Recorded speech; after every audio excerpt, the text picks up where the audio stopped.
chroniqueuse voilà toto yanga bino tokutana le pas kofina même peu bango na komi pe ko faire mais je disais ça va la bisinga bino na zamba jeune sa TV5 OK d'accord c'est bon bah ça il a joué pas moi image ba zo bina binanga betikali ma interview 5 minutes tozela to vanda tozeli ngana fait sur la photo kana comme ezaki jeudi fonga na enregistrer à vendredi pour le cas dimanche Charlie tozela ti ayemba si to komi 21h oh nous ka se pendant le kabenda madame bango na basinzela baki sikoyo ba cameraman ya TV5 bayaki bangaki ba jusqu'à appeler sinine bakasi ka ndeza soki ministre abimito mwanda bakoza bimbo lande mo interview ba garde wana ba menace bango caméra ko ba perdra soki lo mobo là ba perdre ngo to singa ngo comme fa pesa bango mbongo la misi mi fa na pesa garçon ngabi puka bongo toza ba journaliste c'est vraiment moto et là on a oh non bila me boza kofi ndera obimana non toza comment et c'était juste que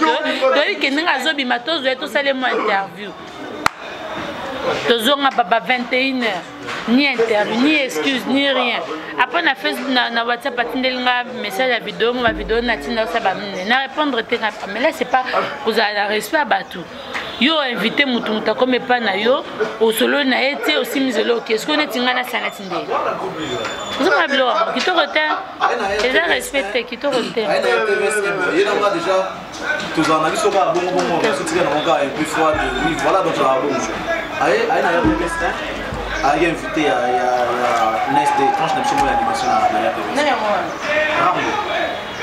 Rambo tu fais le vidéo attention ma soeur quand comportement des fois c'est vraiment quelqu'un que nous devons nous tous comment dirais-je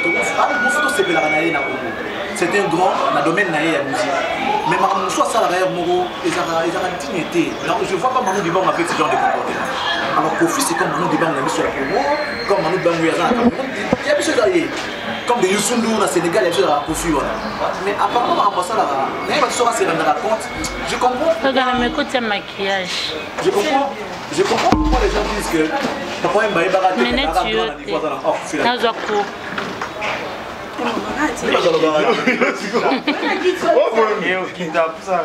tu baba gato zaka na makam na yo moko opusa pemene ngo communiquer nga chaleur na yo oh Joey olingini ozangana olingini non ça dit na kanda mama il faut na lo bao non parce que non mine ngo zanga ngo non mais ça ne va pas ah ok ça dit photo si na ba qui ta na mo boy ma selfie moi selfie aïe pe selfie ndo salinga tout est en famille des ala programme ya ngote tukutani voilà donc tout dans subu mingi te quoi je suis vraiment très content ya mon bayaya bayaya wapi kama bayaya kama tena baseru tabaki vous appréciez pour nini yo no zaki pressa ko loba ponga bayina baseru bilo misa to bozwi ngai na kie na ngai na c'est ça pour mais la bofa oko ma belle forte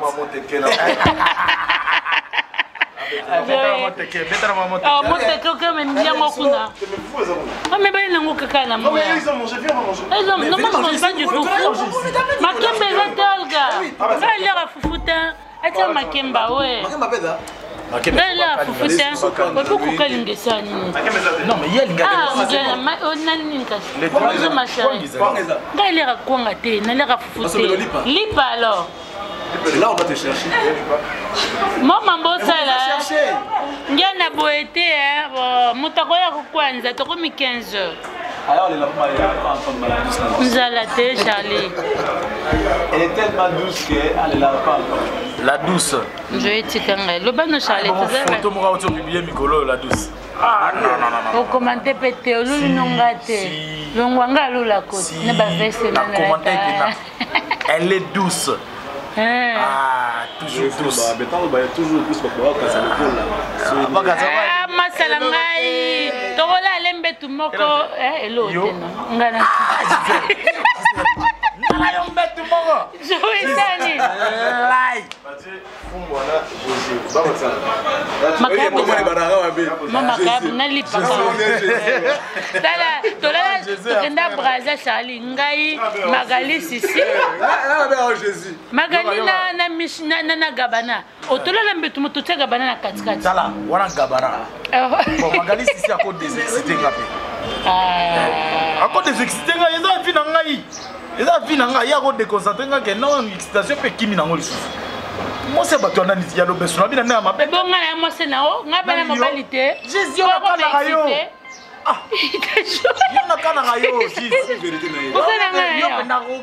ça dit bâtir à 3 minutes 10 na bandi attends bano ne bandelo ganga mais après comment non normal oui chérie on utakuta ba vérité na ça kuti na rose va pembe na ça yo so kutana non ça no kana ba maman na kabila la planète TV tout le monde couché ah non c'est la maman eh maman va là bonjour maman un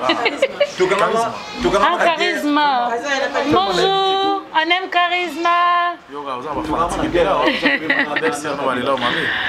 C'est la douce, Gisèle. Gisèle Fouille. Mais t'as 3 jours, hein? C'est 3 jours. Mais ça dit bilo, on a fait sans que tu t'en rates. Ah bon? Eh, vie cause de n'enga mabete. Ba puta mbo wala ngate. Madame a tout en tout wana. Na fita ngambo. Na psali si pe téléphone ya buloga wana. Comment il est réfléchi na bongisi. Talaka to garana. O question de l'eau wana. C'est un bon téléphone mais ça. Boye musala ngera bembe kangi bino. Na ba registre. Baser sigo aina kalbar ga mo. Sigo sande. Alors voilà. On a fait un sigo non. C'est la logique à l'heure d'attendre mani. So ça va. Et yo mécanique na bien. Tu travailles bien. Ah, travaille dans le moi je. Bureau ya Canas eza na immeuble NBK. Na bien NBK. Ça l'a signe à vous. Ba travailleur na signe. On a solo na miso ba. Tozo makabu. Tout le monde regarde cette aventure. Mais vrai. Tout comme un rond-point Forestcom. Tout le monde a c'est bêta. Tout le monde a parce que d'abord il y a une garde républicaine, une garde de Bemba. Tout le monde c'est bêta. Oh, tout a cabane. De la période dans le cas, Charlie. Oh, un bon qui manie. Bienvenue à Salinga Boyete. La caméra fouille. Nous sommes des paparazzi. Qui ou va filmer parce que quand on a été autre jusqu'au qui soit dans Bango na immeuble NBK qui là no bureau zoani ou ça c'est bête to zion ndenge bati to les qui s'y vanta moko la balance à l'époque Félicie encore et même il y a bien un problème tel balance ça. Donc, par exemple, on a 20 ans, je suis non comme et les personnes qui ne vont pas monter dans ce cas, bâtir des montages. Je crois que bien là, bien bah, livrez vous. Bah oui. Et les gars en boucle, tous ceux qui sont sur le terrain, ce qui est sérieux. Bah, mon avis, non. Tous ceux qui 15 minutes à l'imposer, tous ceux qui sont solo penza. Voilà pas. Donc, tu vas dire des arabes pour mais tu y les sous ça, on dirait pas faux. Comment? Un quoi? Non, j'ai pas ça. Natika la son bango tenga. Je me dis ça là. Tout côté Kaboé. Tant au côté NBK na bien le deuxième tour à image. Pourquoi tu vois? Comment tu vas te montrer Bob image la pouvoir dire pourquoi ça que après ce qu'il y a une image avant NBK.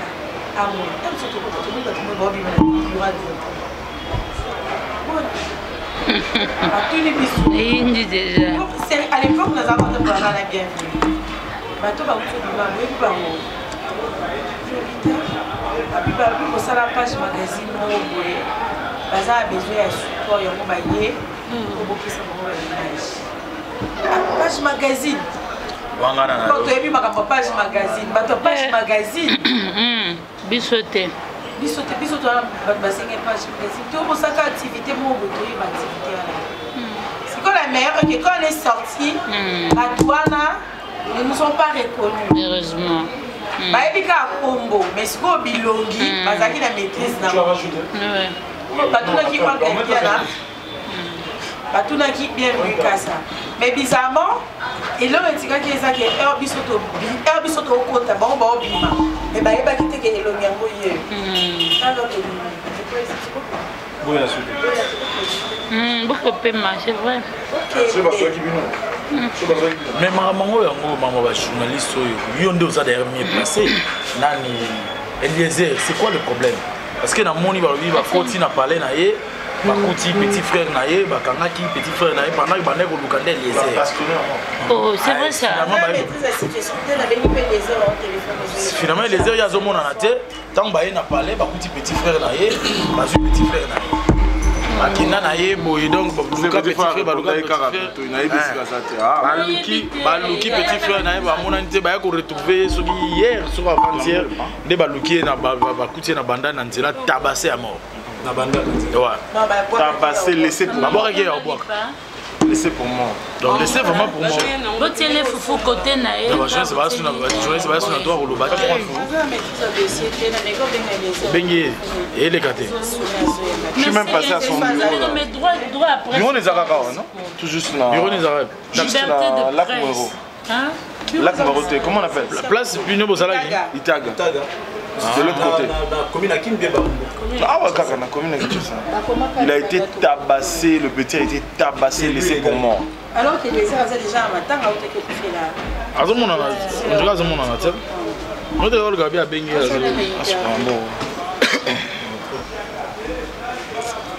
Donc et comme on dirait, la jeunesse c'est basé sur notre droit au lobaté, finalement c'est quoi ces problèmes? Et Marato. Ça nous a rebellé comme non, au-delà de ça, on a liberté à expression, liberté à expression, on a tout loba. Moi tout bama, moi tout bako beta rabiso bako bama rabiso ko basta bana basoso. Mais tu dois surtout respecter vis-à-vis de bandeko, tous en avons comme partenaire. Tout le monde respect zati. Montant c'est le moussala, c'est vrai. On peut se dire, on peut dire que ces gens-là ont existé avant qu'ils soient comme un salo, mais c'est vrai. Bah on va ça, bah d'abord je sais quoi, ceux qui mandent chez moi aider pour faire comme ça les ceux qui Zachary là aidé pour faire ça les ceux qui les tout le monde là, bah il a pas comment ça va mango carani, ça va biso carani. Parce que ce sont nos aînés, les gens qui nous ont précédés. Moussala. Mais la Moussala aussi se fait tuer d'arrêt. Belé même la journaliste politique parce qu'ils ne reconnaissent pas. Les gens ne reconnaissent pas par rapport à l'âge, par rapport à tant tout ça dans le métier. Ça veut dire que nous on a trouvé Kofi déjà Kofi. Nous on a trouvé Kofi. Artiste moi pas ça le buzoba même tout ça au moins image sur internet le nom tout ça bando kumisa o lo c'est les missions zo kumisa mutu o ça bilomo bébé mutanga pocho buzoba c'est ça en fait. Bon là je comprends moni ya Olga alinga loba on dirait contredire moi muke mais en renchérir. En fait eza chambre est un peu vaste mais il y a deux volets. Il y a deux volets. Volet moko eza non on a mangé. Volet moko ezali volet oyo biso moko tozali coupable. Culpabilité ça na quand il y a biso moko peut-être ba journaliste. Côté politique comme côté il y a musique il y a musique. Bref, parlons des artistes en général parce que tu rappelles ba star muso ba théâtre ba ranama ba comportement et puis que ça il parle na ba comportement ma bébélé. Ba tu vas se plaindre. Ou bien ça na oui ou bien ça na téléphone, il te répond comme il te répond pas et puis après il respecte pas les rendez-vous. C'est un artiste aussi, donc il faut vraiment globaliser. Donc d'un côté, les journalistes, culpabilité Zali, mais côté Moussoussou et les politiciens et les artistes, bango pe lissu bazana ba non respect. Côté ba journaliste, ils ont ba journaliste Moussoussou, oh ba se crédibiliser par rapport ya kozanga koyeba. Nani baza exactement. Soyez vraiment en toute conscience yo yebi bena ke note muto yo apa na posa na solo pour ngana valoriser musala na yi. Il faut les cas. Canal, il faut utiliser ngai comme canal pour que batu ba yeba que aza d'actualité. Ceux qui prise de conscience on est zaté na yo moko journaliste. C'est comme ça que muto na ba on a sala minene o ya danger benga petite wana moni petite wana oyo oh, tu peux savoir $20 mon colonna. Ben appelé on chaîne avant de tu sais, mais c'est cela. C'est cela. Il y a une émission. On imagine la dernière émission on a eu na démarrage tout quand on a qui n'a pas Kofi. Après ça on a affronté malgré ben politesse naïe tout ça on a échangé ça les mains entre nganaïe. Quand j'ai demandé au caméraman quand matos, quand il matos. Tout le monde tu vois, ça matos na chaîne et puis la vie a continué. Vous comprenez? Mais sur télémisco l'axi pena genote pour yo bouger. Il faut appeler sur quelque chose. Ah non. C'est là où maintenant au kutana mutu oyo Yémo na mutuna déjà ba mœurs ils a respecté. Il va en profiter pour que à jouer sur na mutuna ka mais na profession. Mais c'est ça exactement pour nous dans ma profession. Qu'est-ce qui fait que tout comme on a un niveau, on est là pour dépendre de la bango ou bien ça dépendance je pense qu'il y a un manque de connaissance de l'éthique. De la part de qui? De la part des journalistes. De nous. Nous-mêmes journalistes, nous ne connaissons pas. Nous ne connaissons pas nos valeurs. Nous ne connaissons pas qui nous sommes réellement. Parce qu'en réalité, si on savait qui nous sommes réellement, je me rappelle d'une consoeur qui nous a trahis à la fin. Rappelez-vous, je crois il y a 3 ans, Monsieur Yves Kissombe qui l'appelle au téléphone. Voilà, vous vous rappelez.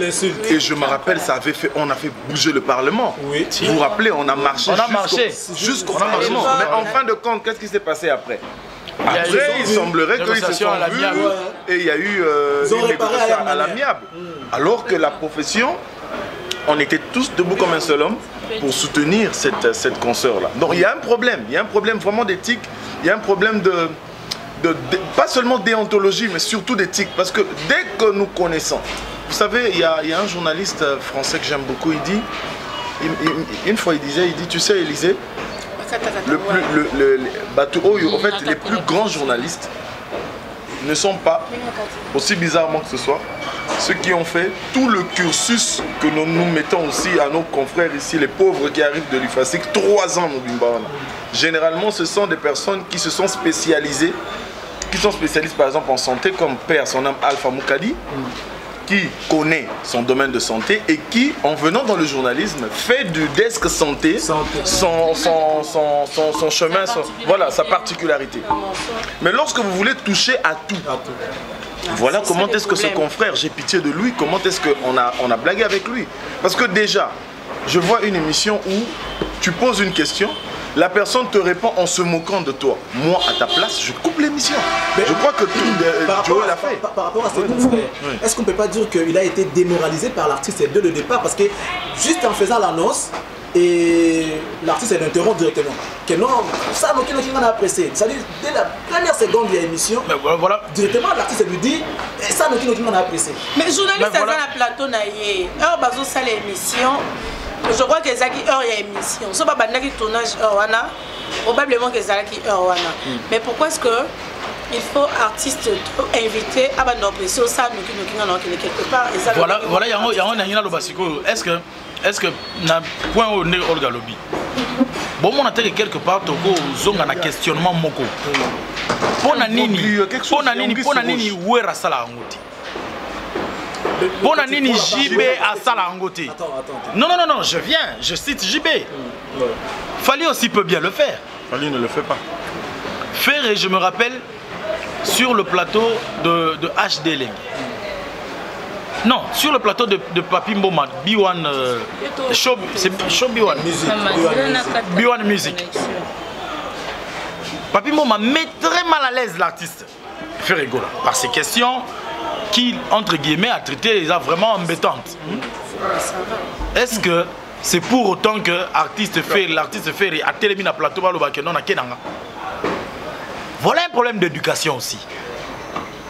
Yo est invité. Il faut y aller. Ça dit, si tu as des bonnes manières, si tu es bien éduqué, quelque part, tu es sur le plateau de quelqu'un. Non, je pense que c'est toi. Même si c'est chez toi, il y a des codes.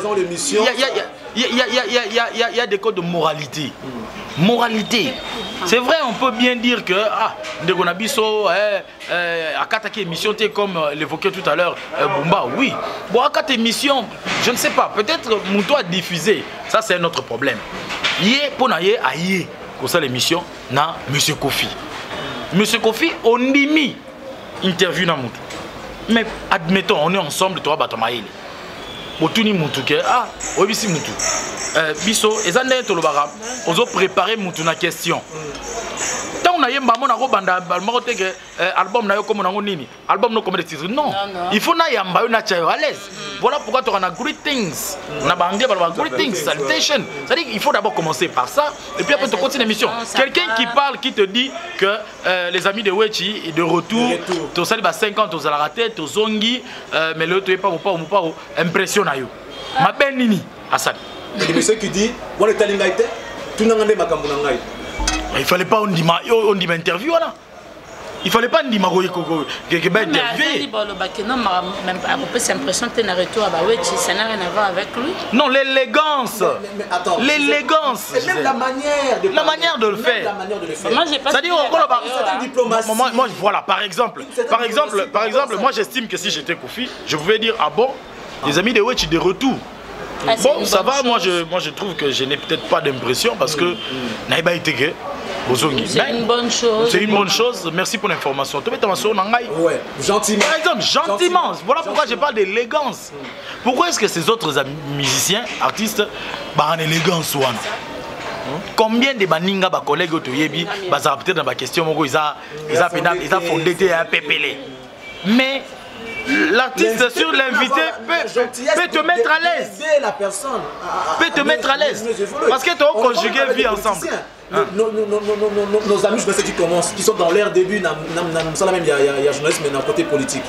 Par contre, on a posé moi une question, mais tant que ça fondabilité, moi peut-être comprendre bien les alaramines à orienter pour que aux hommes pour continuer le débat. Ça arrive. Pourquoi? Oui, ça arrive, on le voit. On ne peut pas tout connaître. Mais pourquoi est-ce que c'est aussi question, il y a manque de préparation, parce que bon, entre nous, tu as une mission de confier au milieu, tu as quand même te préparer, enrichir moi, Nini Nayope, par rapport à... Mais est-ce que puisqu'on parle de Kofi, le cas échéant, est-ce qu'il y a des garçons confrères Nabiso à préparer une mission? Est-ce qu'il y a mais censé sentir qu'il a préparé? Non, mais d'entrée de jeu, on l'a mis mal à l'aise. Donc il s'est perdu. D'entrée de jeu, tant qu'il y a côté de mais Joey, entre nous, lorsque tu es sur ton plateau, tu ne recevras toujours pas des gens que toi tu pourras mater. Il y aura des gens qui vont te déstabiliser, même plus que ça. Mais quel est ton rôle sur le plateau? C'est de maintenir le cap. Moi j'ai suivi l'émission de Papi Mboma et de M. Kofi Olomide. Belle émission, je crois, à la sortie de son album. Kofi a déstabilisé Papi. Vous sentez que c'était comme on dit, une provocation en direct. Mais Papi était tellement calme et au moment où il a eu l'occasion, Kofi était maintenant agité parce qu'il a rendu le revers de la médaille. Et en ce moment-là, je crois que vous avez suivi, il a dit clairement, je porte plainte comme Papi, parce que Papi a monté c'était... Il a eu calme avec son clip, en fait, c'est ton émission. Clip où les lesbiennes étaient en train d'expliquer. Voilà, tu dois mettre ton invité à l'aise, c'est vrai, mais il peut aussi te taquiner. Nous on voit ça d'ailleurs en tant que chroniqueur politique, on le voit. Il te déstabilise sur un plateau. Moi, la première fois où j'ai reçu, je me rappelle, il va suivre Jean-Marie Kassamba. Je le reçois face au pro. Je vous assure que c'était, attendez, Jean-Marie à l'époque c'était le numéro 1 de DCI, du document 4 d'investissement. Télé 50 n'était pas encore opérationnel et il avait fauteuil blanc, donc imagine-toi. Et je reçois quelqu'un comme ça sur mon plateau. Déjà la première impression c'est la frousse. Je me dis ce type peut me corriger en direct. Alors, qu'est-ce qui se passe? Voilà l'élégance de quelqu'un. D'entrée de jeu, il a senti que ma première question d'attaque était, en fait, j'étais perdu dans mes idées. Vous savez ce qu'il a fait? Il me regarde, il dit, de toutes les façons, l'émission est une très belle émission. Moi, je pense que c'est cette jeunesse que nous devons soutenir. D'ailleurs, je vous soutiens et d'ailleurs, je sens que vous êtes des garçons intelligents parce que nous étions Peter Tiani, moi, Bosco Kabamba et Christian, je crois, Christian Chibasu et Didier Chéris.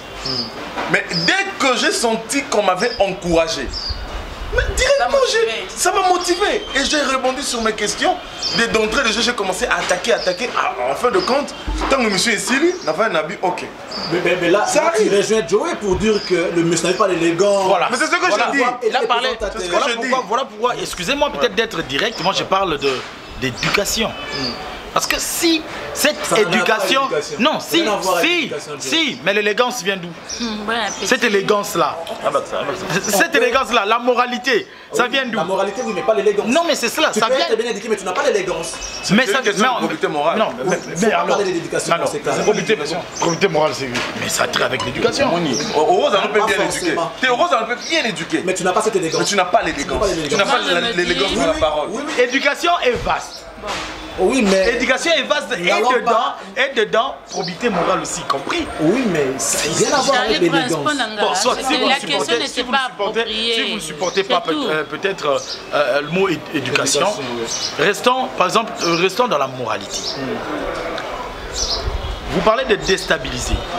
Déstabiliser le propriétaire de l'émission n'est pas lui manquer de respect. Je peux déranger dans une émission sans manquer de respect. Est-ce que Kofi en disant de tout bon, est-ce que c'est non, je te pose, il n'y a pas eu que ça. Non, d'abord là. Non, nous sommes d'abord là. Moi, je vais soutenir Joey pour dire qu'il n'y a pas eu que ça. Non, Charlie, nous sommes d'abord là. Parce que tu m'as montré, je crois que j'ai vu la vidéo. Je condamne aussi Kofi sur certains faits. Mais prenons d'abord, nous sommes au début. À l'annonce de l'émission. Tu me poses une question. D'abord, avant que la question arrive, le monsieur disait oh, Salamba Mbang. Non, je pense pas que ça peut on dit interview. On dit bien interview. Bon, peu importe. Paparazzi a balancé. Mais il y a aussi on dit Mingana au salle émission. Mais aussitôt pour ne pas peut-être sur le lobby, sur le lobby à l'Andabino, et on dirait que tout ça la promotion il y a pas mal sanangate. Azwa ata exemple moko Alanda Noëlla Madinga. Mais on doit toujours avoir un modèle, tu vois? Ce qui est vrai. Pourquoi je le dis? Yo une émission non, je ne vois pas Kofi venir badiner avec toi. Charlie. Il fouille, il vient même pas. Tu comprends? Joey n'en parlant pas. Est-ce que tu comprends? Je ne vois pas un politicien badiner avec Olga sur un plateau. Je ne vois pas. Pourquoi? Parce qu'elle sait d'abord qui elle est, elle sait ce qu'elle vaut, deuxièmement, et troisièmement, elle connaît ce qu'elle veut. Bon, Élisée, dans ces cas aussi, il y a une nuance. Oui. C'est ça la bonne nuance. Si aujourd'hui, on ne peut pas badiner sur Olga par rapport à ce qu'elle est, et elle sait aussi ce qu'elle est, ce qu'elle vaut, ce n'est pas pour dire autant que mais non, mais moi je on doit se faire respecter par rapport à ce qu'on est ou bien par rapport à ce qu'on a. Regarde, il y a des philosophes qui disent j'aime bien. On apprend à penser en pensant les pensées de ceux qui ont pensé avant nous. Oui. Donc, moi à sa place, je ferais comme attends, qui a commencé et puis Amati, un de nos confrères, bon, je cite pas les noms. Il y a des exemples. Je veux aujourd'hui faire la chronique musicale. D'abord, la première des choses, tu ne descends pas comme un cheveu dans une soupe. Tu cherches un modèle. Ouais. Qui? Je veux voir Charlie Prince. Ok, Charlie présente Boué. Ok. Je me rapproche de Charlie. Je parle avec Charlie. Je suis dans l'entourage de Charlie. Je vais même devenir l'ombre de Charlie. C'est difficile aujourd'hui pour le ce qui est très difficile. Tu vois. Ça ne peut pas se passer. Le danger. Moi, il y a un gars, je ne sais pas qui était. Je ne sais pas. Bon, ok. Bon, en fait, et lui y compris. On a évité ce gars imitaro, mais on a dit.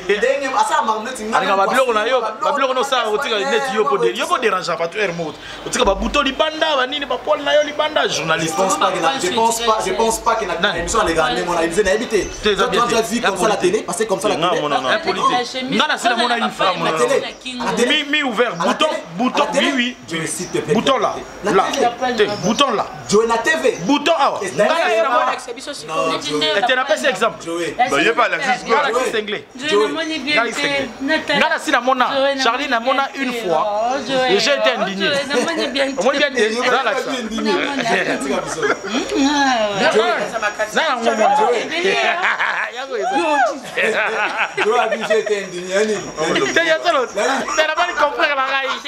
non mais sérieux, bon, c'est vrai que ça, on est mingi au télé. Musicien, mais on habite aux modèles à Bélé. Net, ouais, biso. Il y a ça, net, il y a un mandef. Charlie pense qu'il passe à la gaïe. Des fois il dit c'est à il passe à la gaïe. Il m'a montré moi bino il m'a montré mais sur internet. C'est comme ça on a un combo na gaïe. Abi autant combo il passe à la gaïe. Mais moi je ne le connaissais pas. Le jour où je l'ai vu, il disait qu'est-ce qu'il a fait? Au moins il nous aura comme modèle. C'est pas ça la pour il n'y a pas de danger na éviter mais soit ça qui a comme modèle. Manque d'élégance à Boudéo. Voilà, manque d'élégance.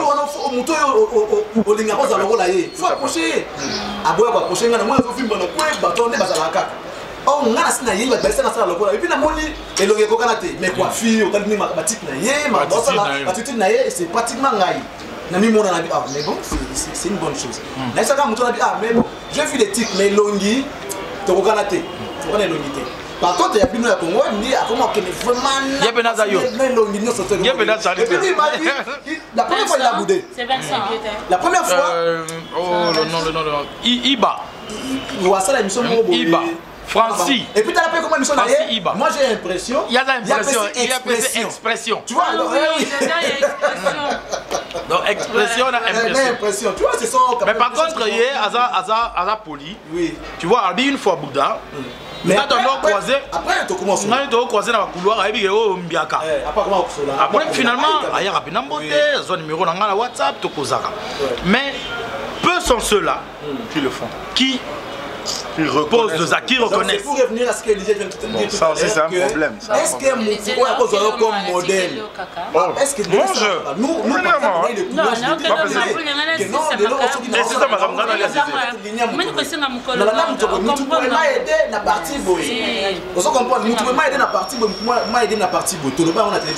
on est sur la bonne voie. Raison pour laquelle tout ça, avec peu de temps, tout ça, on a apporté quand même. Mais tu sais que Batumoussous, moi je comprends que Batumoussous a banga parce qu'il se dit bon. Moussous, au lobby, dans ce cas, comme le banabatu. Parfois, boza âge mort, parfois, ça peut me colonner. Mais c'est pas pour faire la même chose. Donc, ça, c'est mon petit. Mais apprécier quelqu'un, c'est ça ma vie. Tu vois? Non. Par exemple, Moutabi. Le travail de quelqu'un. Tu vois, Gisèle, Moutabi, Gisèle, c'est mon. Moi, par exemple, moi, mon modèle et mon mentor à la télévision, c'est Thierry Monsenempo. Vous comprenez? Tout ce que je connais, c'est tout ce que je connais, je ne le nie, je ne peux pas le nier. Je ne peux pas le nier. Je ne peux pas le nier. Et ça, Thierry Monsenempo, il m'a tout appris. Tout ce que je connais, le ABC de la télévision, c'est lui qui me l'a appris. Mais il y a aussi quelqu'un d'autre. Vous comprenez? Lui, je peux l'appeler comme... en fait, lui, c'est un père pour moi à la télévision. Mais j'ai eu aussi un mentor. Vous comprenez? Et aujourd'hui, je te dis, Tony Kokokuntuala, Tony, c'est mon mentor à la télé, à la radio. Tony est le premier qui m'a donné le micro, qui m'a tendu le micro. Tony m'a appris à parler à la radio. Tony Kokokuntuala. Je le nie pas. Je le dis, Cardinal FM. Je le dis. Mais dans le monde, quand on a lobby bongo, il y a 20 scores. On a petit nangai. Petit nangai. Tu vois, c'est comme tu vois, yo tant on ça la bongo. Na simano peut pas te passer comme le tel mutu tel maramba loba. Il y a pas que nous répéter. Or notre sillage, voilà, journalistique, nam sillage dans ce journalistique, voilà, est tellement sensible en information que tout filtre. Il y a toujours une fuite quelque part. Alors, toi, tu veux soutenir l'attitude, il y a invité à confronter ça. Non.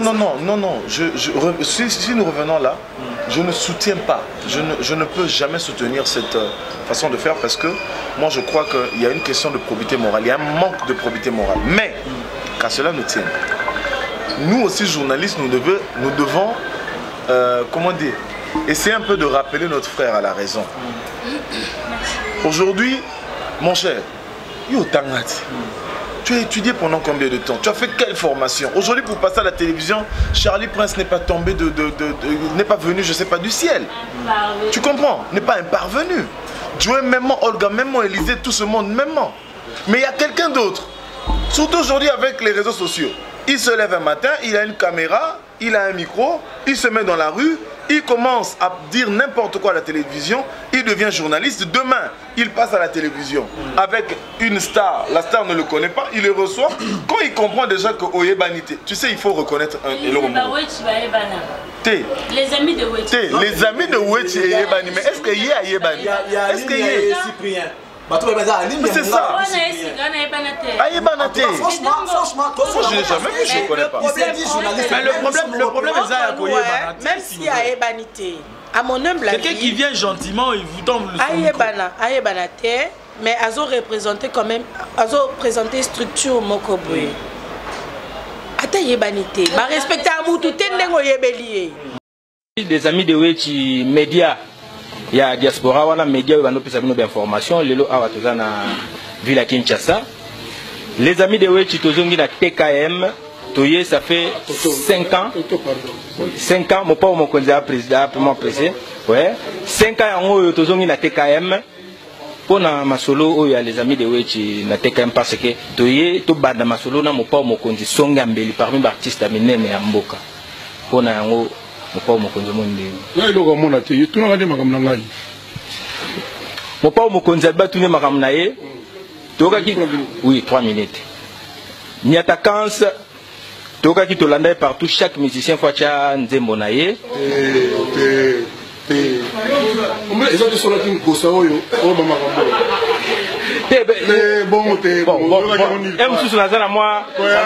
Voilà, l'information, mais est-il que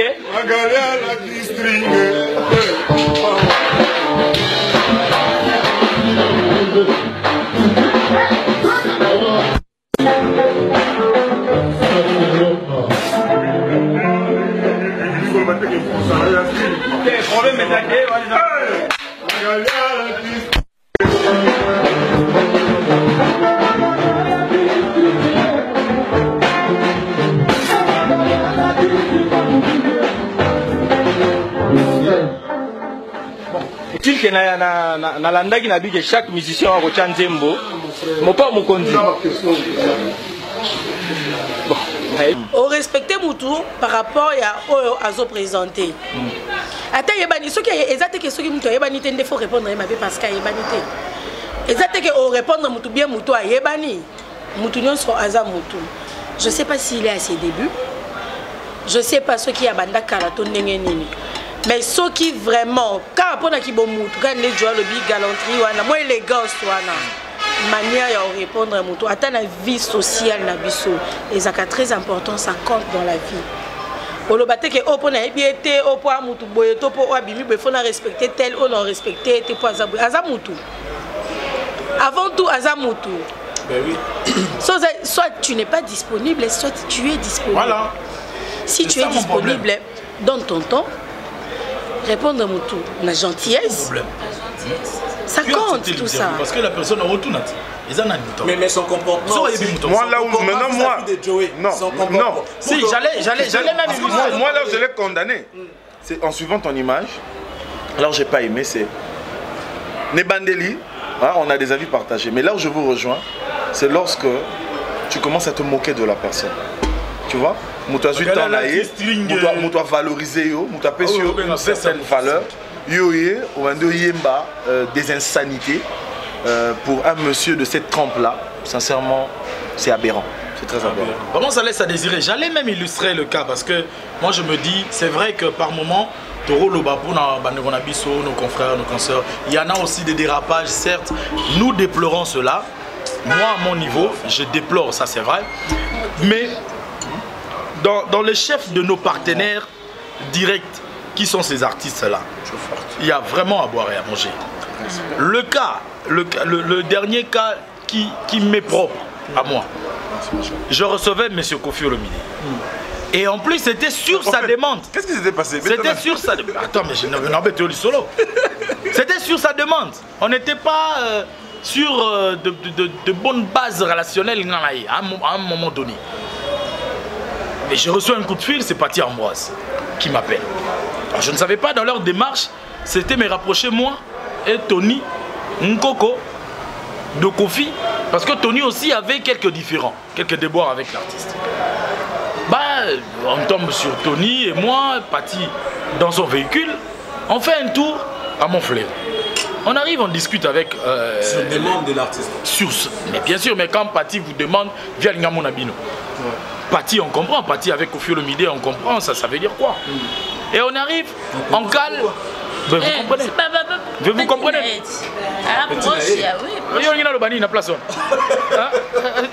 Parce que je n'avais pas compris. Non, on comprend. On comprend quand même. Alors, on arrive à caler une date. C'était un mercredi, donc le jeudi qui suivait, moi et Tony, nous avions des émissions samedi. Tous deux.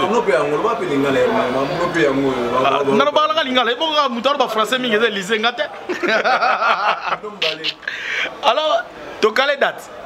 Jeudi, tu as une émission. Tony face à émission na ye ngai pe lokola. Na to baninga na ye. Mais artiste pour na ye. Il faut ngana poser ba question o ya lingi. O ngai na ye na kaye na ngai. Na questionnaire na ngai. Conducteur. Et tel y était. Et na mayele na ngai na kei na forme imagée. L'artiste s'est dit être 13e apôtre. C'est vrai qu'en dehors, c'était ça l'actualité. 13e apôtre. Mais l'artiste, dans le moment où il y a sa 13e apôtre, où ils ont ramené Bisso qui est l'amour, Jésus, Dieu, amour, il est apôtre. Dans le moment où on a un conflit, et c'est vérifiable.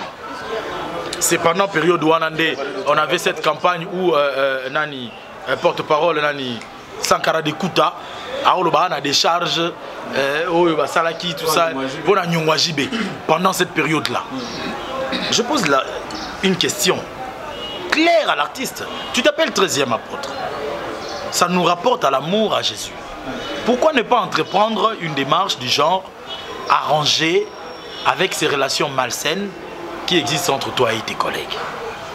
L'artiste se met en colère. Bon, je veux bien qu'il n'accepte pas que je dise d'une manière délibérée qu'il est en relation malsaine avec ses collègues, mais s'il n'accepte pas cela, il n'a qu'à les approuver. Mais il est incapable de me prouver le contraire de ce que moi je disais.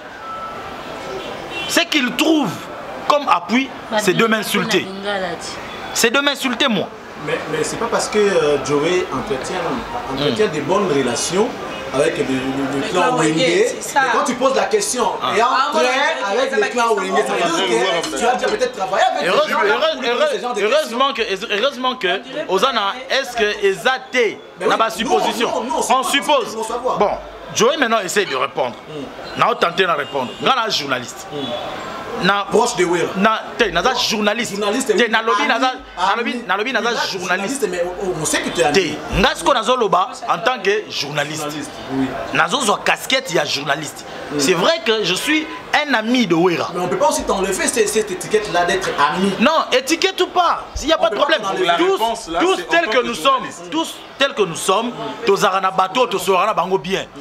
En dépit du fait que tous Abatou, nos artistes, entre Bango et artistes, Bali, Kofi, Asolara, bien tena Batebele à la fois. Nazapena Batounaye, Oyo, Asolanaye. Voilà. En tant que journaliste, parmi les critères, il y a des critères pour répondre à la démarche journaliste, objectivité. La question, je pense que Nazaki objectif. La question, Nazaki vraiment très objectif. Moi, je me dis. L'invité libre de pouvoir ou ne pas répondre à une question posée par un journaliste. Non, mais pas insulter, répond. Oui, non, répond. Non, il répondait, mais moi je dis qu'il est allé jusqu'à m'insulter. Comment? Sur le plateau. C'est quoi? Ouais, l'artiste dit. Je regrette vraiment que Chabani ait engagé un journaliste comme vous qui n'a pas de niveau. Vous n'avez pas de niveau, vous? Ouais, il estime que moi je n'ai pas de niveau. Il estime que je n'ai pas de niveau. Pourquoi? Parce que je lui pose une question qui le dérange lui. C'était quoi la question? Mais voilà, il a des relations malsaines qu'il doit changer en tant que 13e apôtre. Lui, il est 13e apôtre. Pourquoi tu dois rester ennemi des autres? C'est une question qui est claire. C'est pour dire tout simplement que 13e apôtre, c'était seulement un slogan. C'était un slogan, c'est tout. Non, mais attends, dans son titre, il se basait d'abord l'affiche. L'affiche disait tout. Mais on sait dans l'affiche, il y avait moi l'Anzambé. Il n'y a pas eu. Mais dans forme imagée. Il n'a jamais eu un 13e apôtre. Mais voilà, lui, il s'est appelé le 13e apôtre. C'est-à-dire, dans la continuité de la chose des apôtres, il y a aussi un autre apôtre qui peut véhiculer un message qui est divin. Il a pris le 13e apôtre comme Paul. Mais voilà. Effectivement, il y a eu Paul. Bien le bien Bolingo ça là. Et puis ce n'est pas. Tu ne peux pas compter Paul parmi les. Est-ce que c'est la première fois que Kofi a Bolingo? Non. Oui, voilà. Il m'a toujours Bolingo. Bon, ce que c'est qui est dans l'encontre à Bolingo. Bon, ça a été. Qui arrête toi. Oui, bolingo, mais yo moko bolingo za lango te. Est-ce que ça m'a bé? T'es ngana attendre conflit na wera, t'es attendre mukolo ya looking ngai to sala interview ngana. Non, mais na bandi nango, ya lingi to le kate. Pourquoi ne pas commencer par l'actualité aussi? Est-ce que yo talanda ki interview wana? Na lobi na yo er to komi na question wana. Ah d'accord, oui, voilà, on est à l'aise, mais attendez, je suis quand même professionnel. Na ko tomber ka mbala moko na kati ya beaucoup aider au lieu que to continuer kana critique. Non, to men na makambo kofi parce que non, makambo ya kofi, makambo ya kofi eleki tala. Gisèle, makambo ya kofi eleki belé trop. Nani avec Marius Mou. Yo toloba, yo toloba auto sala ngona nani? Nani, auto toloba nani? Ndeko na biso pacho, robi auto sala na pacho. Non, pourquoi yo toloba ngote? Na image image. Wa kaso robi sala ngona pacho. Pacho a umela te. Marc était abeta pour na kofi. Aussi partout bon yo ko RTG abeta pour na kofi. Pourquoi dans 16 na ye. Oyo mon image on a eu en tant que mon moi sur CPA nan. Mais pourquoi il faut ça la railler? Moi je me dis pourquoi manque d'élégance wana ezalaka na ba collègue na mususu te il faut ça la railler. Ngai par exemple, je te donne encore un autre exemple. Ngai né Nazaboy, je parle très bien avec JB Pierre. Comme on rappelle texto bon anniversaire sur la mission. Mais mission dans ton salati. Est-ce que cela veut dire que le gars là JB Lingana ya mbaye une émission na été ce to kuta na fa finganga? Non. Attends le bogo na ye. Mais la dernière fois en date Kofi a refusé de me tendre la main. Mais Ngai écoute à RTG, à RTV c'est ça l'émission. Non, rien du tout. Non, mais Ngai écoute à chez sur ça l'émission. Quand pas écouter Ngai na chaîne, avec ça l'émission là. Papa si Kit, en fait, Kit sous sous bouton dans la vendredi, dans la vendredi il y avait un canapé à côté de moi. Ben il sait que non, l'émission n'a pas encore commencé, vous pouvez vous mettre en attendant qu'il y ait pas d'émission. À Boya qu'on va dans la Kit au paiement Ngai. Après avant la Kit m'a fait même musique. Kit papa c'est canapé, divan qui toka boy. À ce qui tient ma paix, Bougana coupe, Tengama, à qui vend de la robe, mais les Arabes, musique à ça, je ne sais pas. Ça, je ne sais. Personnellement, je ne sais pas. Peut-être que c'est le monde à bataille, ça la paix bien. Et puis, comme la personne que lui voulait faire l'émission avec, Baba Gaza était dans ça l'émission, et directement, il a quitté. C'était moi qui allais présenter l'émission. Il a refusé et puis il est parti. Du coup, il n'a pas fait l'émission. Donc, à chaque chaîne, le jour, on a fait l'émission animation, on a été caca parce que c'était lui l'invité, le seul et l'unique invité de ces jours-là. Et il est parti sans faire l'émission et du coup, l'émission n'a pas eu lieu. Complètement modèle. Qu'est-ce que moi je lui ai fait? Lui, c'est qu'il veut. Moi, il va jamais à bateau à Yambagi. Sur Bendia, on dit notre confrère là. Il n'est pas doué, il n'est pas expérimenté, tout ça. Il y a les gars, on pas mater sur lui, à dominer sur lui, à Salvador, à Salah qui on a lui, il prend plaisir en faisant ce genre de choses. Et ce n'est pas bien. Sur Baba, ça m'a cassé, comme tu as pris, m'a cassé, Bobunda. Comme tu l'as tout à l'heure dit pour Papi, il en a fait à Papi, tout ça dans ce Papi, tout ça. Et soit ça on a joué pour résister, à ça on a dit qu'il n'a rien à dire sur moi et à ma belle, on a supporté tout, on a ça la besoin de la télévision, non. Il dit qu'il est il dépend de lui-même. La classe n'a pas na Luka Musala, na Luka Musala, na Mayele Nanga, na Luka Musala te po ya benga pato en chaîne pour ngana kota Musala. Avec un jour singa bien. Bon, toi aussi ça se passe sur la moi Kofi, ça m'appelle. Avec un jour moi, c'est pas bien on entend le là-bas. À l'époque, moi je n'avais pas de bonnes relations avec. Je vous avoue à l'époque ça. À l'époque, Jackie, Marius et tout, nous on n'avait pas vraiment de bonnes relations avec. On a moi Gégé moi Miki. Si que autant on avait un bango, et au Luganga. Alors parce que bateau va quoi va tirer poids. À l'époque, on a préparé un concert à Cindy chante Kofi. Avec un vraiment pas fini ngai, pas bateau na la salle ba moi trop, pas fini ngai. Fini on il faut pas tout tout solo là. Après bon, j'ai accepté son invitation, peut-être pas d'aller na parler tout solo là, super singa. Vraiment on a bien quand ya kana hote, yo bonga na hote jeune ngabi. Parce que moi je fais qu'on entretient des relations professionnelles. Oh non mais Monica na wewe wanaenda kulebukia na makelele ala futile monga garantie. Oh wana botaki. Moi c'est quand même maternité kuna monga maternité ngana futile monga maternité. Oh ya balaki costume maternité Migler wana ngana pesa costume maternité ya Thierry Migler ba elaxi. Est-ce que tu la rango? Alors la benga habité. Yo ça rasonne son mais moi je n'ai pas voulu tout ça. Tout c'est dans la relation professionnelle. Qu'est-ce qu'il y a à faire? Tukutani, tusali, yokeyi, ngala keyi yotikali, tu dois pas na yo. Parce que tout le monde a un mot, mais tu fais des bruits. Masola msa soki sikubete masola divers. Na divers tasu monga komba Marius Mungu koti. Komba était les koti, ainsi de suite. Si komba Virginie Manganga, komba ya Charlène Bouliane et kota parce que tu sais mettre masola belé bétendre. Quand on prend beaucoup de temps, masola peut si là-bas. Et comme masola batu, ya ngana boyaka makamuna ye wana la pire petit naï.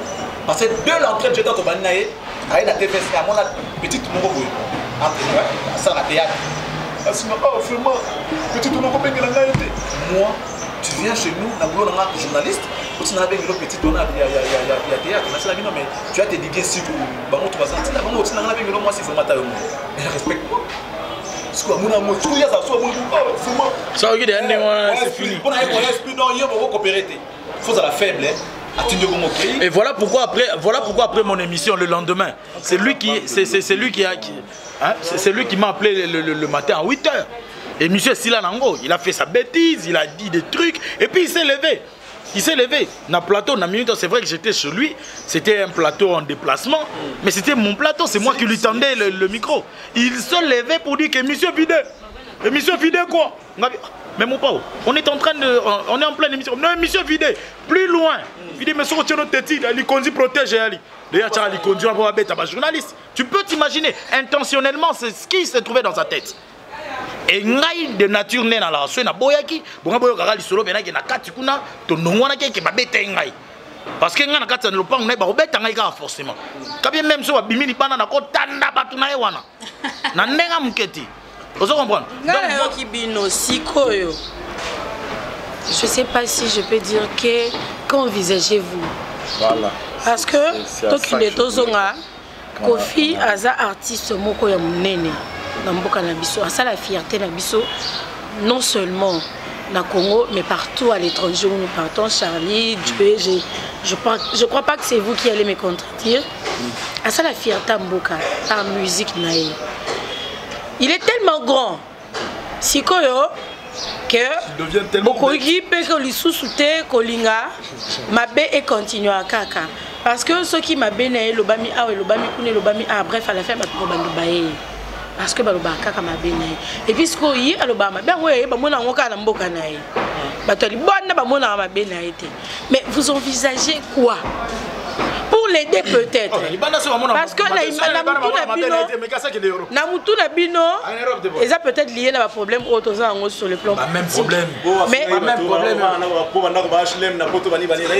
Si tant que les Tozonga, Namutu Nabino, Biso Congolais, Tolobi Azar Mabé. Peut-être que l'image au Biso Tozo Mona Pona, Yemo pas mon peut-être Yemo Mona Nyoso Salawana bien, mais Bino Bozo Mona Mabé.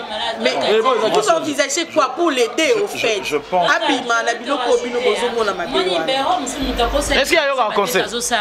Non, sincèrement. Charlie, donc il le fait, mais pour lui c'est normal, là, le babon, je pense que c'est un mode de vie. Alors peut-être faudrait que c'était pourquoi le balangabo? Moi, tu es binangabo, ça il faut. Pourquoi le binang? Là, qui sait que c'est peine à m'embobiter, en tout cas, c'est peine à c'est tout à fait clair. Mais tant qu'on a reproché, au tic, au garde zongi, tu vas pas que tu aider payer quelque part. Mais autant la circonstance, ni na moment ni ko expliquer mutuke et logo oya sala kiwana, to e logo ya loba kiwana ezamabe. Parce que mutu mususu soki na nature na eza ndenge wana. Yo loba conscience ne est reproché ma bête. Et que yo, au lieu de ko expliquer sur les champs que maman loba ya mabe, tant mususu on comprendre, te prends ton temps, chercher. C'est ton vieux. Cherchez à parler calmement avec lui. Dans moment où humeur n'est pas bien, par exemple. Mais dans notre démarche, je veux bien, c'est un grand artiste, un artiste de renom. Personne ne peut nier en ce qui concerne le niveau du nom de Koffi Olomide. Aujourd'hui, c'est un grand label. Ça, c'est vrai. Mais l'artiste en soi, si nous pouvons rester dans le temps et essayer de quantifier ce qu'a été des vices venant de M. Koffi Olomide, moi je me dis que cette personne-là, je ne sais pas si ses oreilles ou son cœur se trouvaient où. Mais par contre, dans notre démarche, il faut que ce soit un message qui soit porté vers lui. Moi je pense que ce message-là doit être véhiculé au même moment par ces personnes-là qui tiennent le micro. Nani? Artiste, journaliste, poser ma question. Toutes les fois que je suis venu chez lui, je suis venu en tant que petit frère en âge, mais pas petit na Moussala.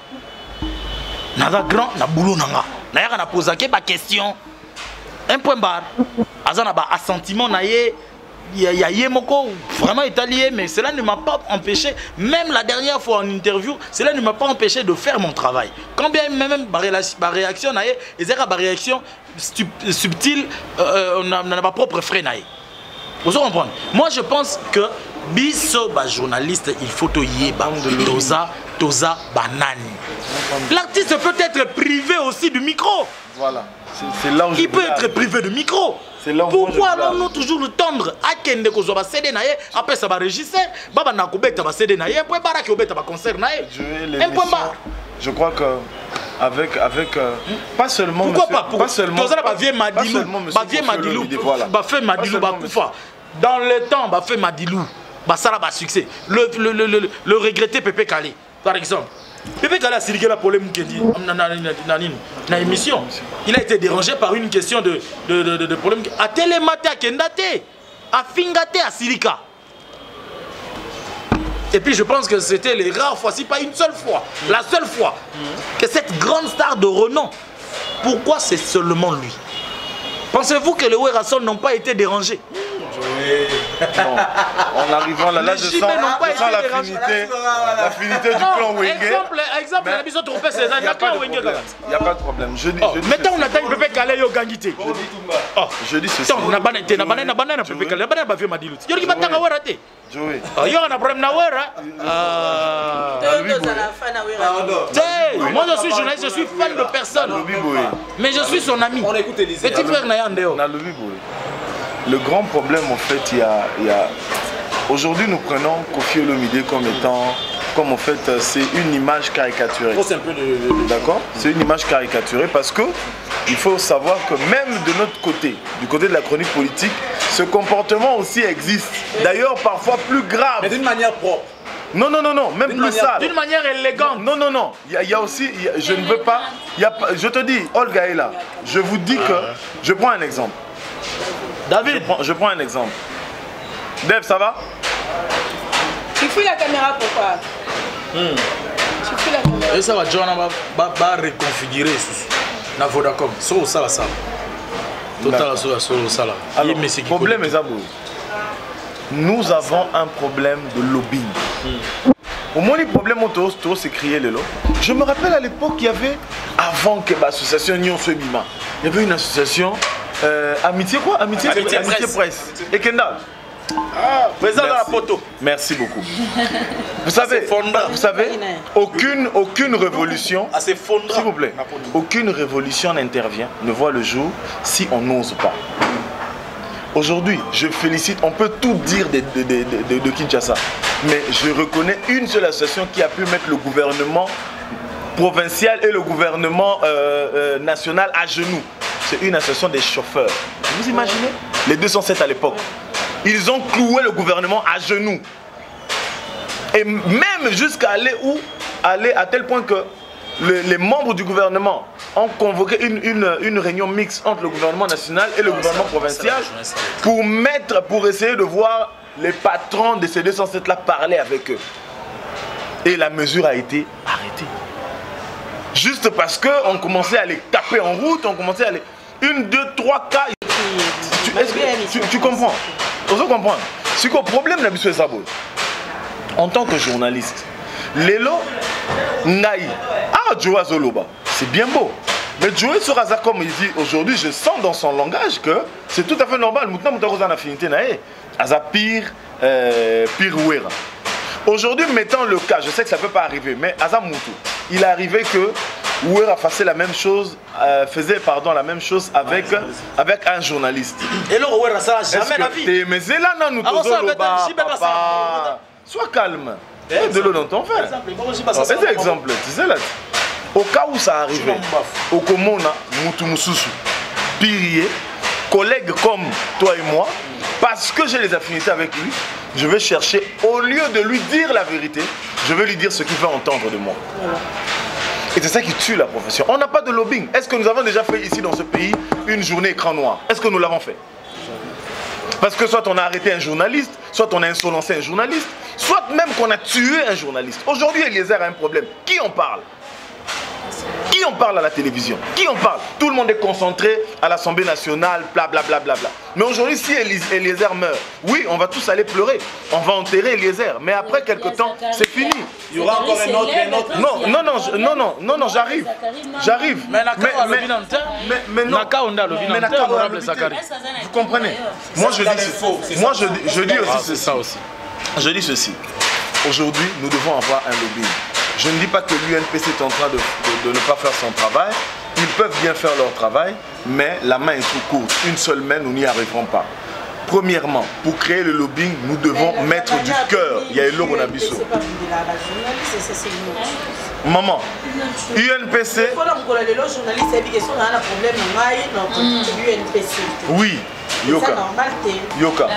Mais je te dis que c'est pour ça qu'aujourd'hui, il y a des associations qui naissent pour soutenir, pour essayer de pallier à ce problème. Mais non, l'Ikambunayo, mon frère, et Simba, en fait, en fait, c'est une particule de ce qui sévit dans le milieu journalistique. Nous ne mettons pas le cas de M. Yves Kissombe, il y en a encore d'autres. Il y en a d'autres, mon frère. Le problème, c'est pas de dire que parce qu'on bandit l'élo. Non, même quand vous avez dit ici, attends, vous bandit l'élo.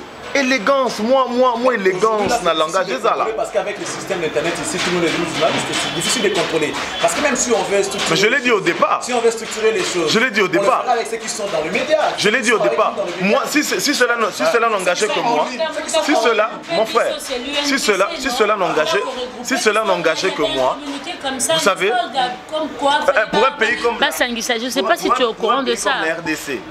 Pour un pays comme la RDC, je pense qu'il faut passer ce système. Passer un système, il y a un médecin, il y a un avocat. Je vous assure. C'est-à-dire que qu'on crée l'ordre des journalistes. Et dans cet ordre des journalistes-là, qui est journaliste, toute personne qui est reconnue par l'État ayant un matricule étatique. Sans ça, vous ne l'êtes pas. Ça va permettre de pouvoir essayer d'assainir la profession. Parce que, à cause parfois de tous ont été trahis. Tous ont été vus comme des va-pieds, des va là-bas et des va nu-pieds. Alors, la seule chose à faire, c'est qu'aujourd'hui, tu as vu que papa il y a des gens, pour eux ça les arrange. Vraiment, si c'est très compliqué pour Nabiso. Aujourd'hui, les gens, tu sais que les gens croyaient que la chronique musicale, on n'a pas des gens intelligents. Moi, je te dis la vérité. Mais aujourd'hui, quand tu suis Joey qui fait un papier politique, moi j'étais hébété. Je lui ai dit, mon frère, tu es mon frère d'enfance, mais là, tu m'as eu. Tu m'as épaté. Vous comprenez? Ça ne veut pas dire que Moutousso ça la chronique musicale, que musicien ou mais tu dois toi-même d'abord te faire valoir. C'est ça en fait avec nos aînés. Je dis artistes mais aînés. Par rapport à l'âge, évidemment, ils n'ont pas cette culture-là comment dirais-je, de croire aux jeunes. C'est très difficile aujourd'hui. On doit donner la chance à tout le monde. Tous sont passés par les bancs de l'école. Moi je l'ai dit, il y a des gens qui sont très intelligents dans ces métiers et que nous sommes en train de faire aujourd'hui. Moi mon père a répété, quand j'ai commencé la chronique musicale, il a dit avec tout ce que tu as fait comme étude, et tu plonges dans cette bêtise. Et c'est bizarre. Moi je lui ai dit, Joey c'est un ami. Je suis intelligent, je le sais, mais des fois je m'incline devant son intelligence. C'est un ami que je respecte. Voilà, que je respecte. Mais ils doivent croire en nous et nous donner la chance de leur faire le travail, ce que nous savons faire. Il faut savoir un peu occasion par rapport à Rabino. Il faut seulement pas dire. Ça veut dire moi je peux avoir, parce que tout à l'heure on parle de c'est une question de valeur. Je connais ce que je vaux. Tu vois, Yebi, toi tu sais, tu sais, Yebi. Moi, j'ai appelé un grand artiste de ce pays. Je devais m'attraper toute sa émission par rapport à Bougou. Il a commencé par me dire ça. Il a commencé par l'émission internet. Pourquoi? Parce que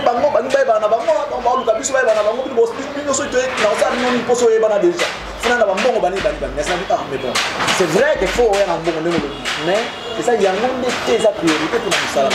J'ai besoin de toi pour le boulot. Là aussi, je vais vous comprendre. Là, maintenant, on va encore remonter avec les patrons des chaînes. Donc là, ça va. Il y a beaucoup à boire et à manger. Oui, à boire et à manger dans cette histoire. Mais bon, ça devient aujourd'hui comme une coutume mort de Fopé Sakaka, c'est vrai. On te fait ça parce que c'est qui tes amis. Mais que tu es obligé de faire ça, c'est un bon obligé. Mais le mec, c'est la conférence de presse. Tu verras peu de journalistes, mais peu de ces gens-là de l'internet qu'on n'appelle pas journalistes. Par contre, ça tape sur 90%. Peut-être 10% ou 5%. Vitesse information. Moi, je respecte Élysée.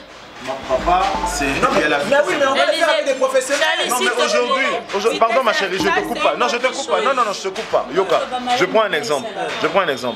Nous sommes devant Gisèle. Ok?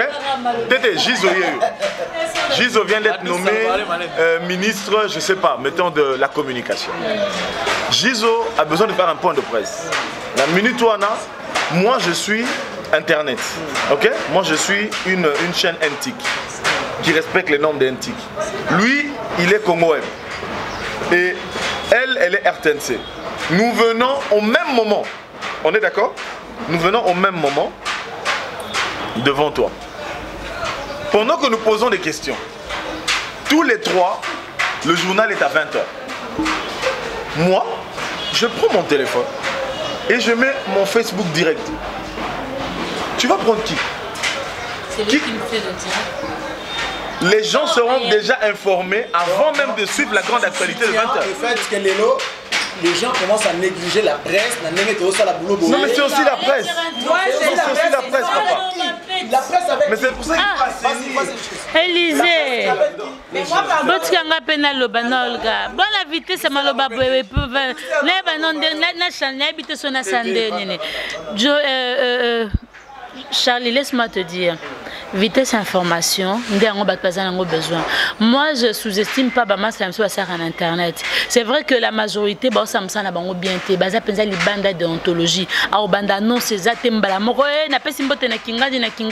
et puis, flash, au sentir que soit dans le fond, titre, c'est pas ça, au fait. Gisèle à lobby, Gisèle à répondre, ce sont des faits juste pour attirer nombre de vues. C'est-à-dire, commerçant.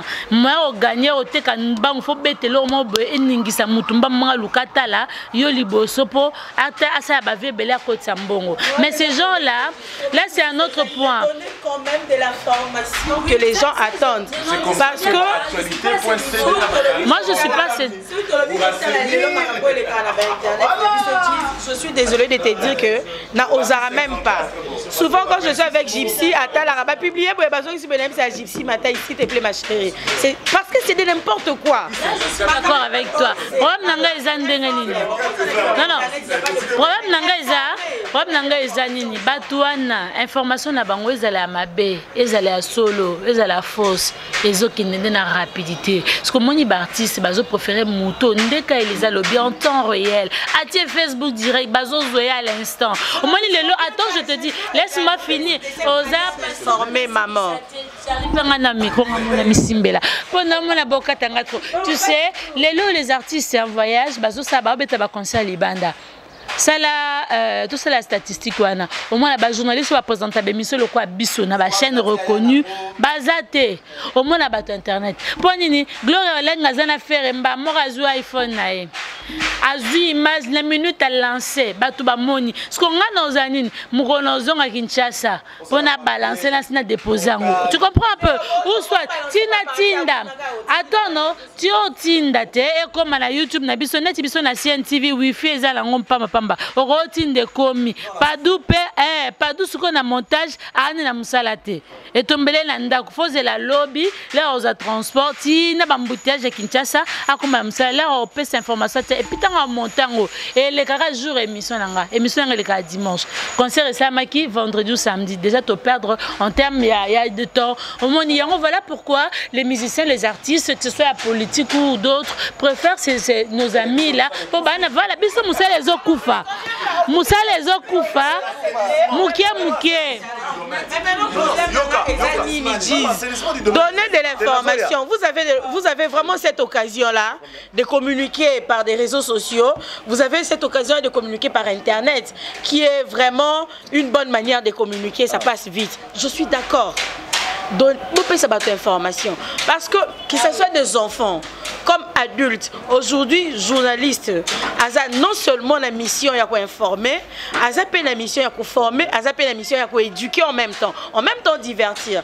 Mais attends, tozo mona bande ko na biso, bazo sa ba discussion bête na kati il y a ba réseaux sociaux, tozo mona bande ko na biso accoutrement, tozo africain.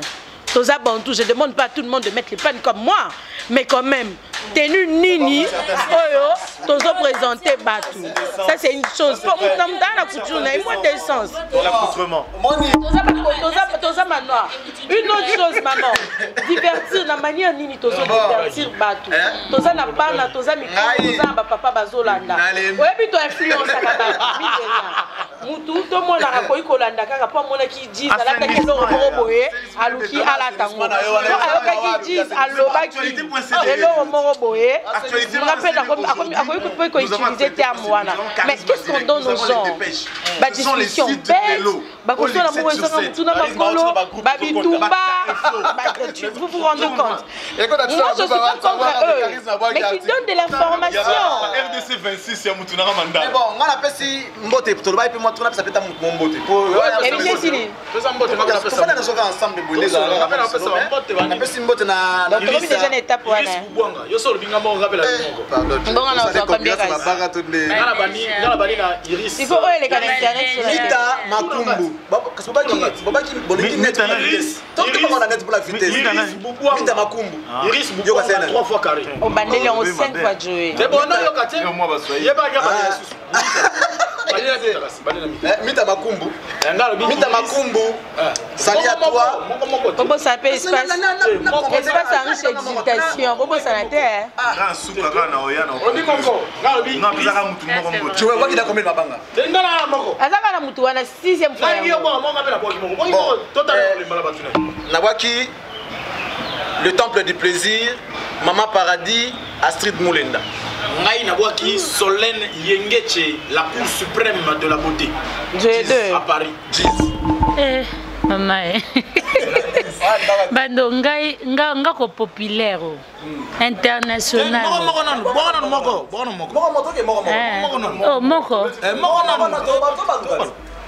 Sana Luka. Na pesi mbote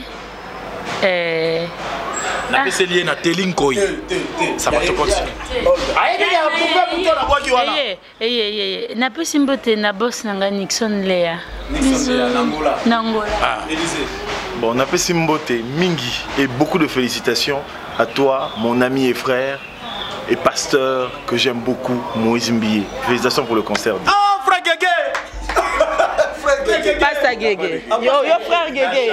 Ah, ngala yo kakiango. Ngala yo kakiango. Toko ma isuna ba débat ba Guégué. Na pesi mbote na patron président Chabani Record. Président Chabani Record. Tout n'a rien ce soir. 4 fois patron. 4 fois président Chabani Record. 4 fois président du groupe Chabani Record média. Azala. On comprendrait. Toza na société, il y a des panneaux solaires wana, oui, il y a des lumières, banane. Toza ba voiture électrique. Et tambola na mboko. Toza beli susu. Bon, to mabanga moko monon. Ngai na pesi siko mbote na la diva divine da Cruz. Yé basi. Bonga ka mibali ala. Nga na changer siko na kela mobali. Na pesi mbote na Paris s'il vous plaît, au nouveau riche. Toujours riche, Guy Mpongo. Il y a aussi mes amis. Na lukan internet. Na pesi mbote mingi na oyo babengi mon pasteur que j'aime beaucoup. Ngai Kaka. Maman Joël Gloria Mukumbi Kabasele. Yena yebi na oya pe prière dimanche. Vraiment, maman. Ma pasteur Joël. Ma pasteur Joël. Maman avec papa. Donc Eza Bena couple Kabasele. Vraiment, je vous salue et beaucoup de much love. En tout cas, le communauté papa pasteur, on a pas encore beau sanitaire, pasteur nangai, pasteur Sonika Futa, Rockman, mon général. Et puis nous abanda pour moi na, yazako soutenir ngai, yazako ebisa ngai, il faut que dans la classe tina suka. Nanazui, na luka batamabanga, na pesimbote. Oui, Philippe qui se qui Maemba Freddy Maemba FM, Georges Mbaki, Nakanisi. Mola linga mamba boete Fabrice Mola terre sacrée bambotena. Tuba dede. Na pesimbote na Divine da Cruz na Baki na pesimbote siko na Jennifer Kabeya, Jenny Kabeya. Jenny Kabeya yoko mangaya vae. Yewana Jenny Kabeya. Faire nem taema na bora sele na nzemba sele ngai te. Divine da kuza yebi mais na pesimbote na Jenny Kabeya, na pesimbote na Vanessa Suzy. Voilà tour na ngai nazongi kota bana basi. Na pesimbote s'il vous plaît. Tetoza sous na Paris, wana na kepa Madame Adèle Adéchou. Yemo yebi Madame Adèle Adéchou. Yemo yebi te date. Na opese sous mbote. Te yo bogide. Nakin, pour Nakin, ba mon déjà. Na poto. Na pesi mbote s'il vous plaît, na ma copine de tout le temps et de toutes les heures. Yoga nuance, tout le temps na toutes les heures. Nicole Vangu Vanglidoche. Ngai, je salue et j'embrasse l'amour de mon cœur, l'amour de ma vie, mon fils à moi, Israël Messi Bumba Moasso. Bisous à toi, papa t'aime. Donc, comme il bêta pas mi balé. Le quoi bobesi ya mi balé na kesiko na ngambu ya États-Unis pour saluer celui qu'on appelle Doug Saga de la sagacité, mon frère à moi, Willy Kimpio Bibumba. Big salutations. En tout cas, voilà le lendo. Tout ça, on a battu le banda tona kati. En tout cas, ngai bolobi masola madame. Ceux qui madame penda tout on a commis na maman abiswe wa pesa nga bomoyi. Bositi kinkufi. Mutu naza ko salela lo lendo na matière bana mibali atika na ngai Antoine Bafokosa a se décida kende na au pema. Atiki biso moyo okomisa lisusu côté kuna te. Mais na pesi ba mbote belé na Jacqueline Ndala Mpoy. Na honorable Serge Kaimbe. Ngana pesimbote. Na pesimbote na Marco Kozai. Na pesimbote na Grévi Foutila Liebo. En tout cas, merci beaucoup boss. Grévi Foutila na pesimbote. Zolamboa, merci beaucoup. Na pesi Marco Kozai, na pesimbote. Na Jean-Pi Pipina, en tout cas na pesi mbote. Ils ont 3 mi balete. Bon, d'accord, à ma maman chérie aussi. Bon, il y a 3-3. Voilà, singa ya bino soki bolingi moi pour moi vitesse ya internet moi numéro tant sous moi tiens pour toi Egoya et ça la rappelle moi bien donc bon ngai voilà Élisée Bumba tala tika ba vanti moi pour bosso ngai comme na bo ambu mabanga na ngayo kana kati après bino na vanda calme ça bon temps Élisée c'est quoi ça oh non fâché mais bon ngai na pesimbote na maître Lola na Koufeli mais na mon appel na yote bon c'est pas grave maître Lola na ya Lola c'est-à-dire avant na ya Lola quoi mokonza ya Lola maître Lola père double ba motebele Blaise Mboukou fils ya papa Charlie Moscou le docteur Charlie Moscou Yo yebi, ça dit Jika, la professionnel Abisso Mikolo, pour la Mikili Joe, Charlie à la Mikili. Pour la deuxième fois, Jika, professionnel avec tu docteur. Ça dans tout cas, donc dans régner fort dans Mikili. Donc Miralo le Kunda, Bambote Belé pour yep, ça dit Azuda système. Ah, Zana Ciselo quand tu sais Simbami. Bella te. Le Kunda la métier là. Et là quand tu sais ça, merci beaucoup moi. Un grand merci à Christelle Larose Lupungu na site naé CL News. CL News télévision, Christelle Larose Lupungu Iranium, Mamou de la presse. Bambote Belé, je pense pour finir à mes bijoux princesse Jemima Lingibato Alida. Le prince du trône, c'est-à-dire c'est lui qui va hériter tout ça quoi. C'est-à-dire après papa c'est lui, les petits princes Elinda Ma, Sephora et Deborah, Bambote Belé. Voilà, pour moi j'ai fini. N'a pas ça numéroté.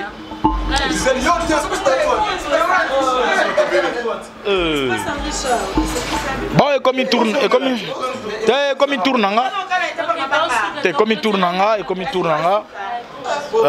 nga vraiment na komi na suka na osenga nano merci. C'est vrai que toi, le bateau, le journaliste, mais na robot sanaté, par exemple, tu es journaliste, mon tomo qui parle journaliste, c'est vraiment bien. Mon tomo boy, oh alinga er mususu kutu, botanga komo na yete mais ya salaga bolam. Ala nanga na hôpital, a salaga mambo ya salaga wana. Siko pa lingi suko tika bisote na bako kufela, azo sala pe ako sala lisusu. Le miraculeux. En tout cas, grand merci, je salue le miraculeux. C'est-à-dire que même que l'adverbe s'est créé. Le qualificatif s'est créé. Il a été miraculeusement créé. Le miraculeux Ted Tendai Maboko Bank. Merci Nagnon surtout au Salarapo Nabiso, journaliste et en particulier journaliste et en particulier Ngai. Ah, bien on est beau éviter. Bon, on a journaliste, bien on a journaliste en action. Voilà, tête Tendai, bongo, na o Italie, Bruxelles, na zongeli Solène Yengeche la Cour suprême. Il y a aussi Mbezate. Na ko rappeler que na bana kin nyonso tout, c'est beaucoup mi Kinshasa. Et puis to bana poto, hein, ba congolais à poto, c'est beaucoup mi na kin. Monument place auto vendia, c'est-à-dire mo bomona yimo ba biloko mo net ba liboke ba ngulu ba fumbo ba nini, mais ba teka pe ba bilamba. Ça to là tara net na poto, awa Henricha. Hein, ça dit boutique Henricha, c'est chez Olgangiana ya Congo Web Télévision, Sero ya Kingo Guidon, Bois de Ben, à Sarana Congo Web, Congo Mboka émission na ye. Donc na rompoe Wileri Kaka, Car Wash, vous avez chez Henricha, chez Olga.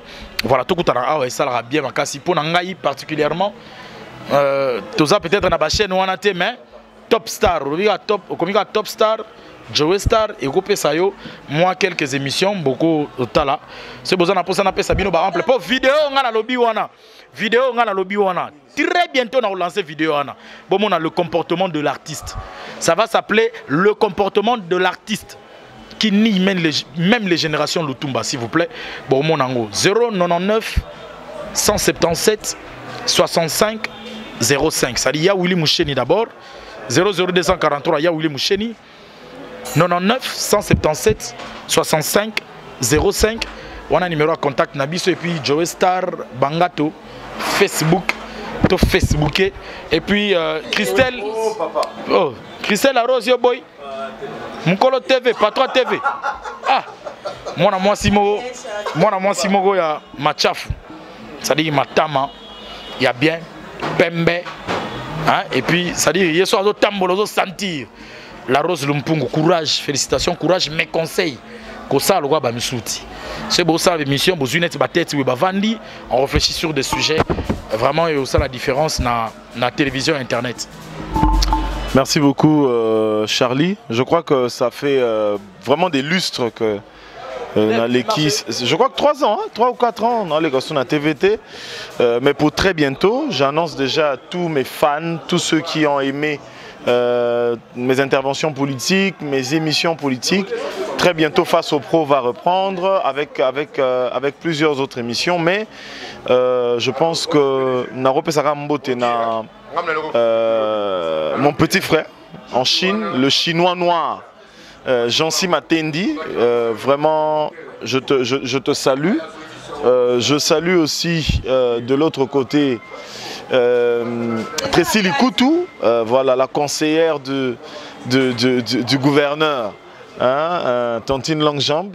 Salut à toi, je salue tous mes amis parce que la liste est longue. Si on a besoin de citer, ça va prendre beaucoup de temps.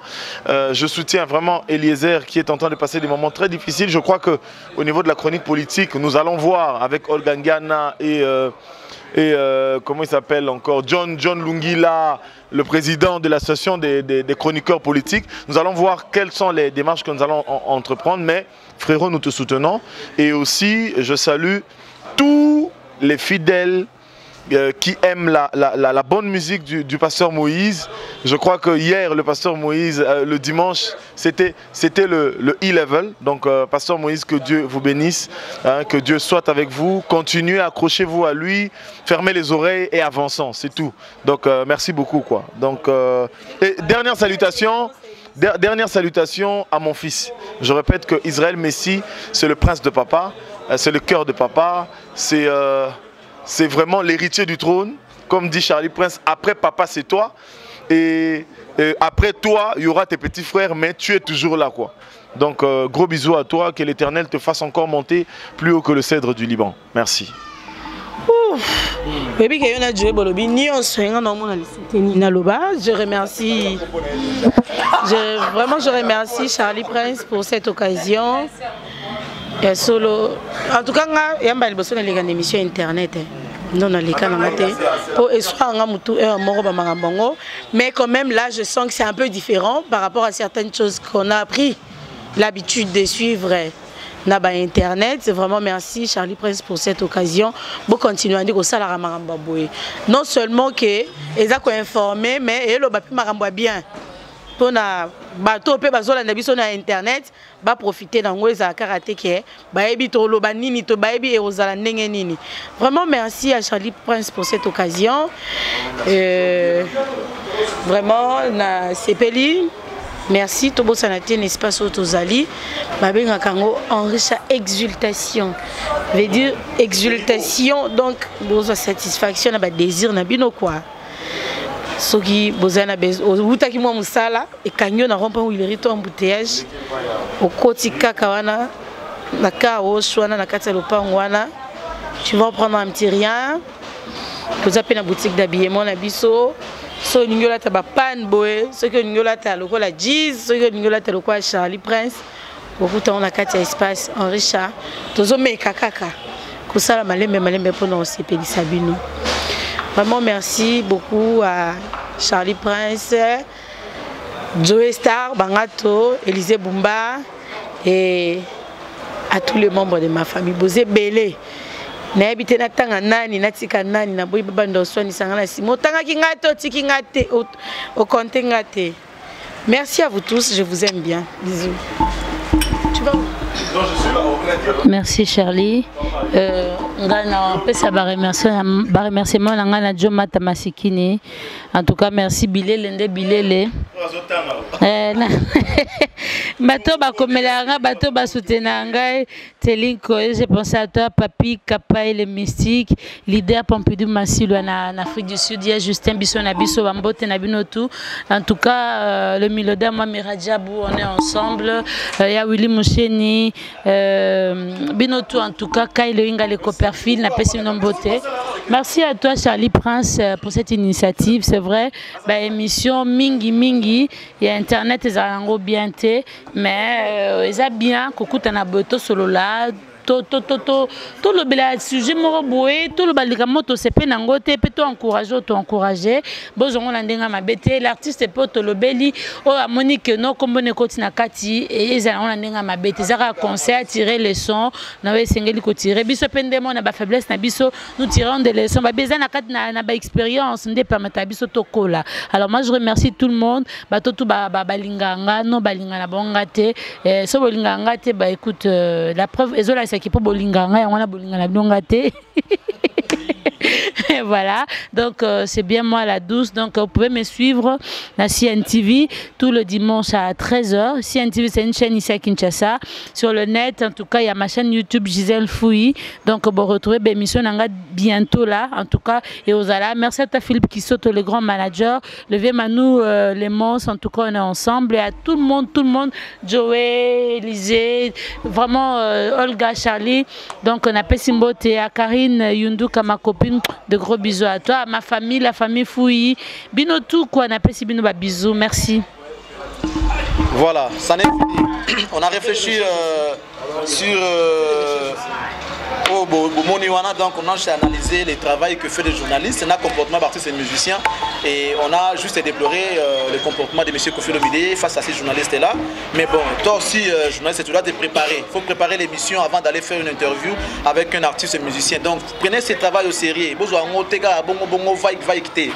préparer l'émission parce que c'est très important.